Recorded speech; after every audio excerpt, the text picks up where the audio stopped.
Bismillahirrahmanirrahim. Assalamualaikum warahmatullahi wabarakatuh.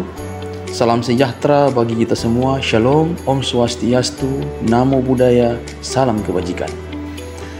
Pertama-tama, perkenalkan nama saya Zulfikar Lating, SKMMKes, program studi S1 Kesehatan Masyarakat. Di sini saya akan membuat video pembelajaran terkait dengan mata kuliah Kesehatan dan Keselamatan Kerja. Jadi video ini dengan tujuan pernyataan diri dosen dalam unjuk kerja Tridharma Perguruan Tinggi dalam bidang pengajaran. Di sini outline presentasi Kesehatan Keselamatan Kerja mata kuliah saya.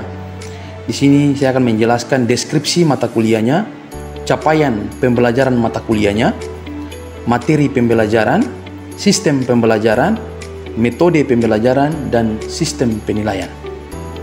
Selanjutnya, identitas mata kuliah. Mata kuliah ini mata kuliah wajib semester 2. Di sini bobot SKS-nya 2 SKS. Dengan deskripsi mata kuliah ini membahas secara sederhana tentang kesehatan keselamatan kerja pada pekerja, khususnya mencegah kecelakaan, penyakit akibat kerja, dan terhindar dari kematian. Jadi secara sederhana deskripsi mata kuliahnya 3 poin. Yang pertama, kecelakaan kerja, terhindar dari penyakit akibat kerja, dan terhindar dari kematian. Selanjutnya, di sini ada capaian pembelajarannya. Capaian pembelajaran pertama yaitu menerapkan filosofi, konsep dasar, dan ruang lingkup kesehatan keselamatan kerja. Itu yang pertama.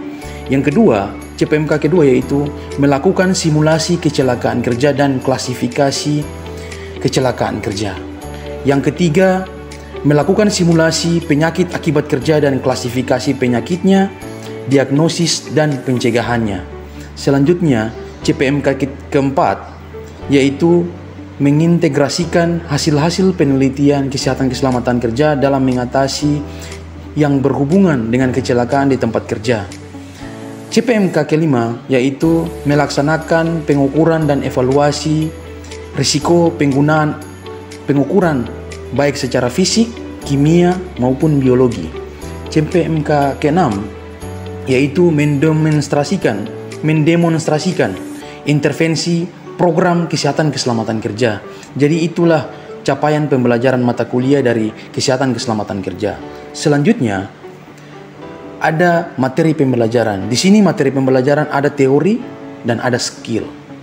Teori pembelajaran yaitu tadi kita sudah jelaskan di CPMK yaitu bagaimana filosofi dari kesehatan keselamatan kerja, bagaimana konsepnya kecelakaan kerja, bagaimana konsep penyakit akibat kerja baik secara fisik, kimia, biologi maupun psikologi. Selanjutnya ada juga konsep dan program kesehatan keselamatan kerja.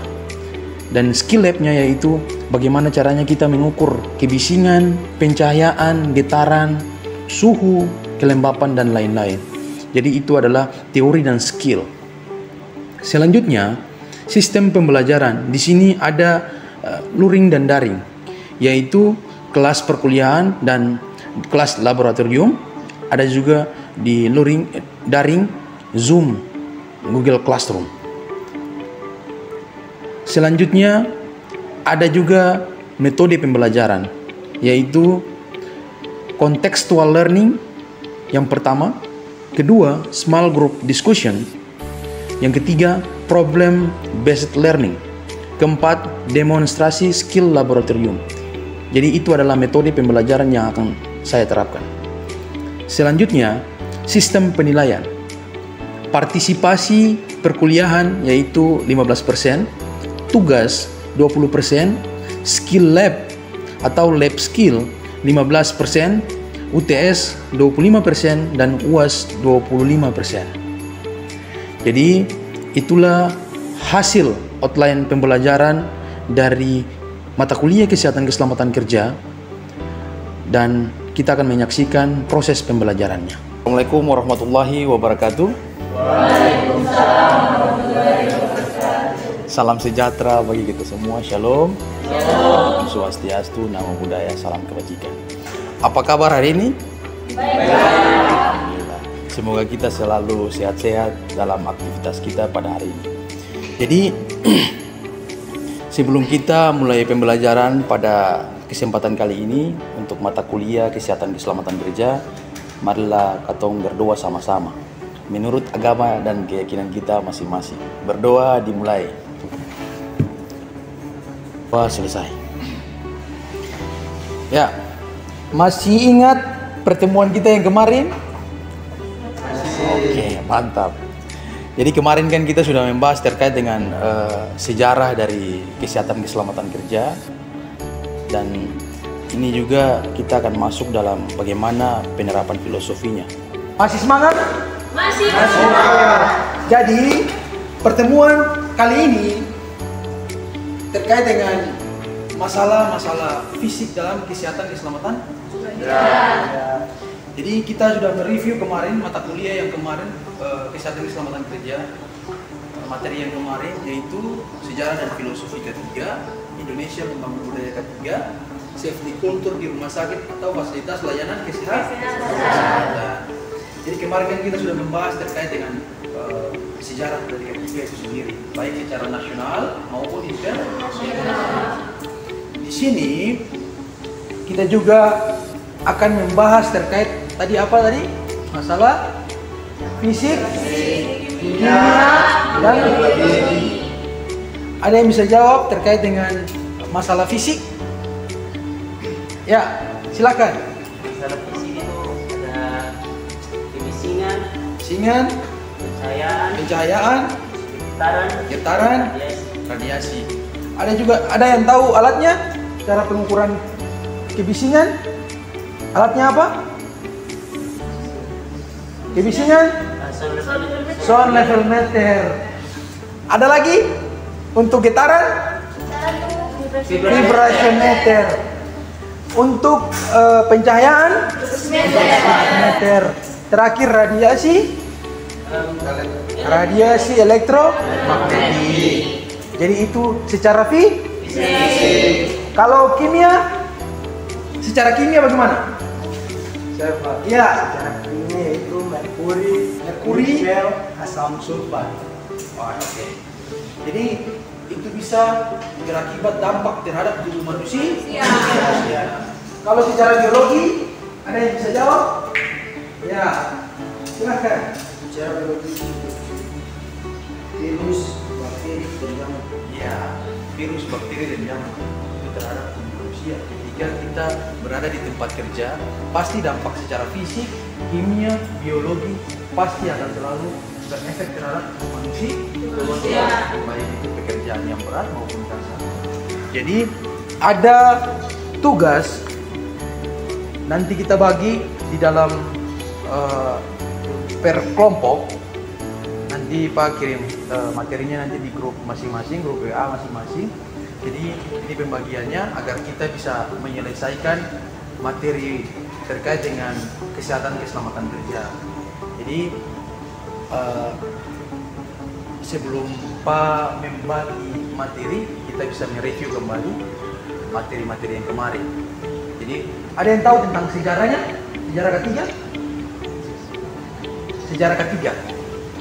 Jadi kan sejarah ketiga ini kan dari tokoh ketiga yang ada di Indonesia ini kan Pak Sumakmo.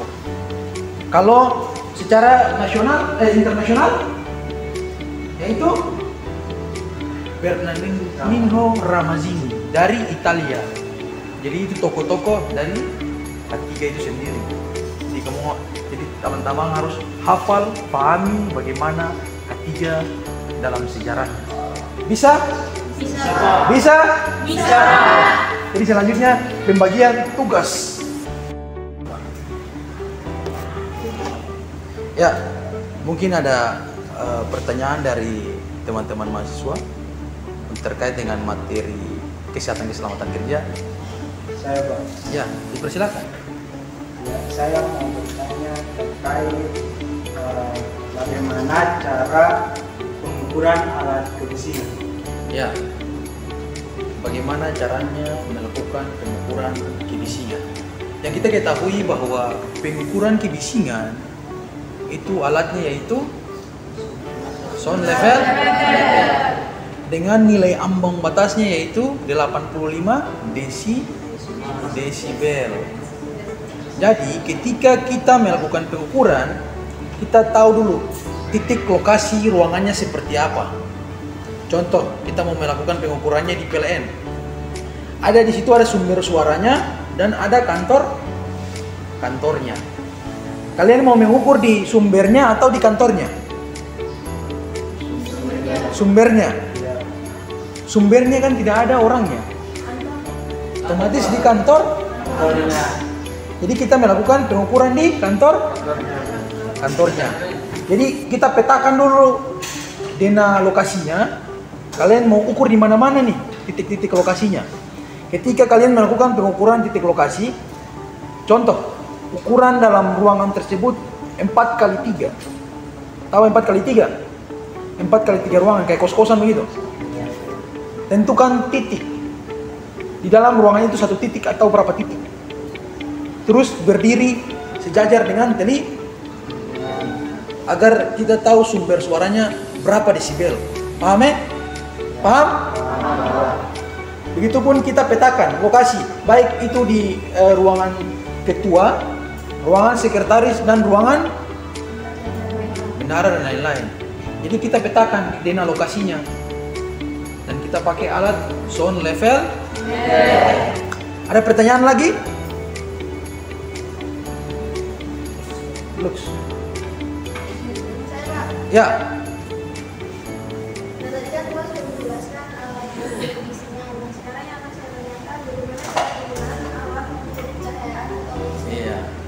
Selanjutnya kita melakukan pengukuran pencahayaan yang tadi teman kita sudah bertanya terkait dengan bagaimana caranya melakukan pengukuran pencahayaan.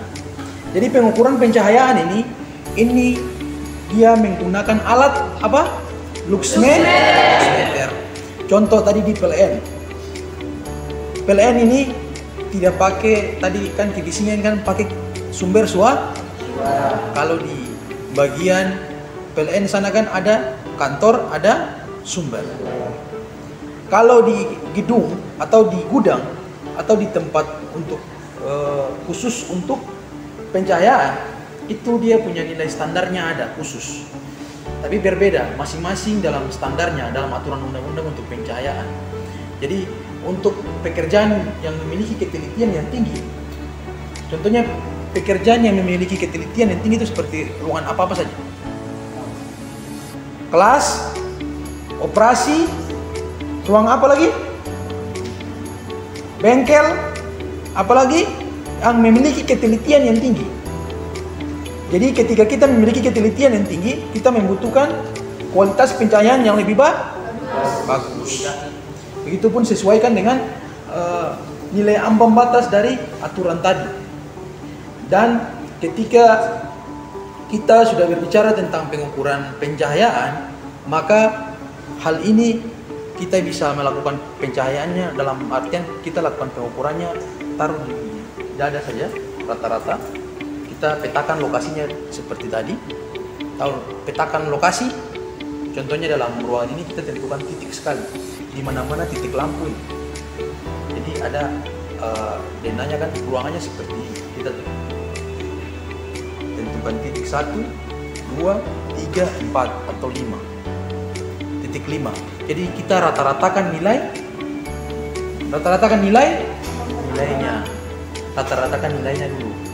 Baru sesuaikan dengan aturan undang-undang tadi. Apakah sudah memenuhi ruang kelas dengan standarnya tadi atau belum. Paham ya?